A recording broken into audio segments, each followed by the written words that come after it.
my name is Kelly McCracken, and I am a member of the Orchid Guild, and I was asked to do a little tour of my grow area. So I'm going to do that for you real quick. It's kind of windy and it's a little bit hot today, so we're going to have to make it quick so that I don't have to turn off the swamp cooler for too long, because that swamp cooler is noisy. So we'll start on the outside. This is my backyard. Got some of my kids' toys and all kinds of messy things all around. But here's the greenhouse. It's 8 feet by 10 feet, and the pitch is, I think, 10 or 11 feet. I can't remember. This is the swamp cooler. Yes, it really is that big. These tiny structures that have so much solar input, they really heat up super fast. So if it didn't have this swamp cooler, it would be intolerably warm in there for the plants. So this swamp cooler keeps it at about 85. I think right now it might be set to 81 in the summertime. And in the summer it runs pretty much constantly. So we also run it in the winter. It still gets pretty warm in there so that it needs cooling during the day in the winter. So we built this little alcove on the outside, and it prevents the swamp cooler from freezing in the winter. Usually you would put a cover on it and shut it down for the winter, but we can't do that since we still need the cooling. So it's got this little alcove, and I'll show you the opening on the inside. So let's head on in. Here's my door. My business is High Desert Orchids. So there's my little signage. Here we go. This is a custom built greenhouse. My husband and I built it together. Every inch of it is custom. All right, I'm going to turn off the swamp cooler so you can hear me a little better. Here we are. So 8 feet by 10 feet, and I have about a bazillion plants.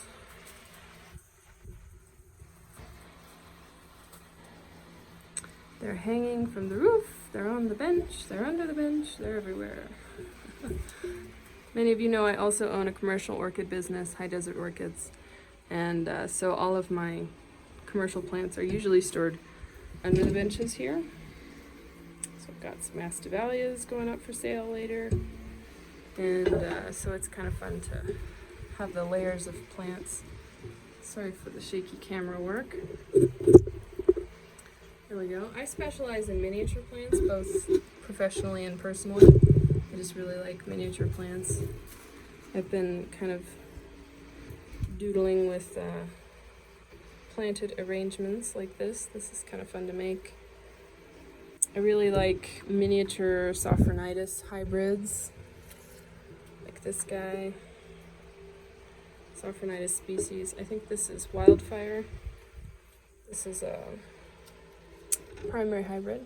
Anyway, so the swamp cooler's over here.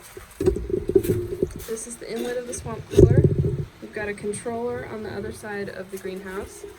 It's I think it's an Inkbird controller. I can't remember the brand, but we've got it set to 81 right now. I'm pretty sure it's 81. Oh, sorry for that bouncing. And so it'll turn on when it gets to above 81 degrees or below 60% humidity. And so when it's below 60% humidity and the swamp cooler is on, this little vent up here closes, and so that humidifies the grow area. So I'll show you what happens when I turn the swamp cooler on. Just give it a minute.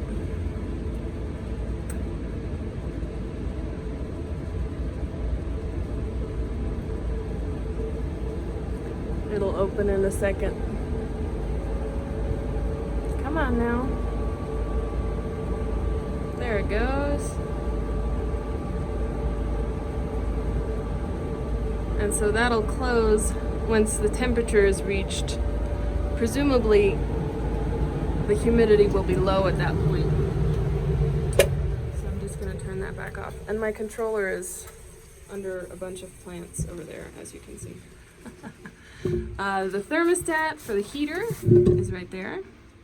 It's just a coil thermostat, and the heater itself is a forced air coil heater.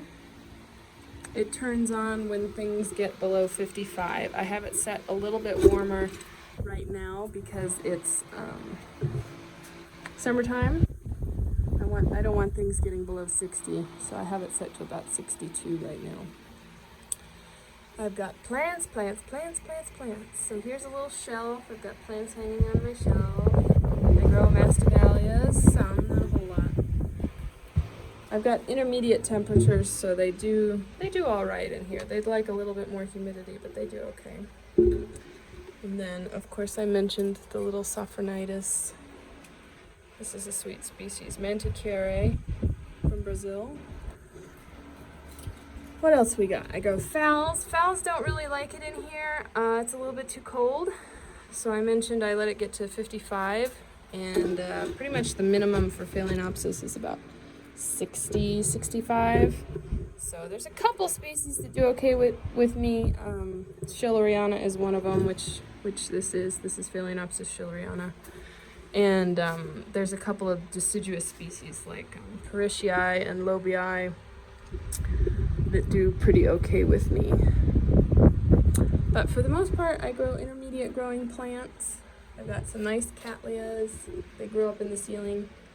Let me see, I'll bring you some. Bring some down to show you. There's that cattleya's roots. Nice. Nice roots. This cattleya, I got it, I don't know, about a year and a half ago. Blooms twice a year. This is, what is this? Cattleya Emerald Queen? Cattleya Copper Queen, Emerald Queen, something like that. Oh gosh, I can't remember now.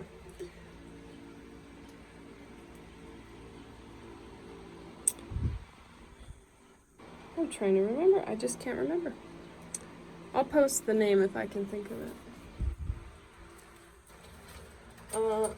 I also really like these intermediate dendrobiums. These are typically cooler growing, these Cuthbertsonii, but this is a hybrid. It's more intermediate growing. I got a bunch of those. This is the same hybrid, just a different color. Pretty fun plants. They do great intermediate. Intermediate temperatures, as I mentioned before, are 55 to 85 or so. If you've got above 55 at night, you've got greater than intermediate temperatures. Here's a little Australian dendrobium. This is Dendrobium lichenastrum. It's pretty cute. What else we got? A couple of mastivalias. This is a hybrid from Equihanera.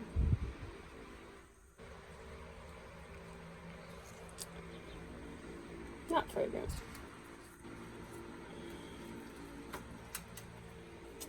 What else is blooming in here? I really like the African Angraecoids. This is a really cute one. It's Angraecum urtianum. It's about to flower. Flower will be about that big, not very big. Pretty darn cute if you ask me. I really like the absolutely tiny, tiny plants.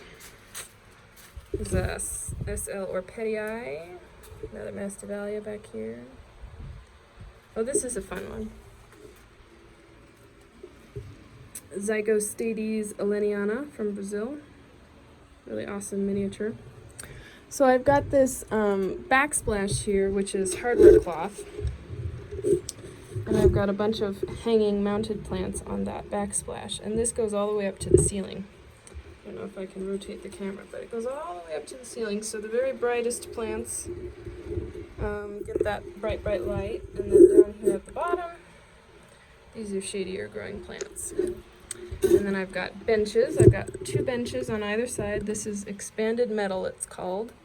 And this is just like some cedar wood. We custom built these benches and put the expanded metal on it.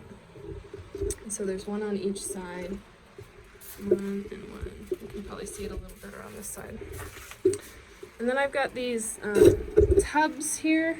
These tubs are full of water. And they're supposed to heat up during the day when the sun hits them, and then they cool off at night. So they help with the thermal mass of the greenhouse a little better. They help to keep the temperature a little bit more stable. I don't know. I don't know if they do anything. They have condensation on them usually in the morning, which means that they are cooling. So I don't know if they work, but it's kind of fun to think they do. This is a Paf Delanarii alba. Opening up. I am impatient. What else we got? I got these cool, like cylinders that have plants growing on them.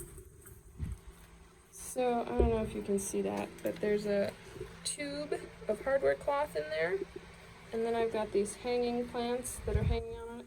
Some of them are mounted, some of them are potted, but they're all hanging and they're growing all the way around this thing. And I've even got one of them that's growing inside. So I've got like 5 or 6 of these tubes growing throughout the greenhouse, and they're just great uses of vertical space. You know, you really gotta use that vertical space, because having one layer of plants is just too easy. You need vertical space in a small grow area like this. So that's what I've done, is I've built these tubes that have plants hanging all over them. Let's see what else is over there. This is a pretty one. The flowers don't display very well, but it's a pretty plant. This is, I think it's both Cattleya now. Cattleya mariotiana, Laelia crispa by Sophronitis brevipendiculata, I think. I think that's right. Or maybe it's coccinea instead of brevipendiculata. But it's a really nice red. So I've got plants growing up in the ceiling. I do some breeding. This is a seed pod, mariotiana by Mini Pet. So we'll see. I do some breeding. I'm hoping that I'll have a better setup in a few years by the time that pod is ready to make seedlings. I think that's about it. I've got this fan over here. It goes in a circle 8. If you watch it for a little bit, it goes up. Well, it's not doing it right now. I might have broken it. Sometimes it doesn't.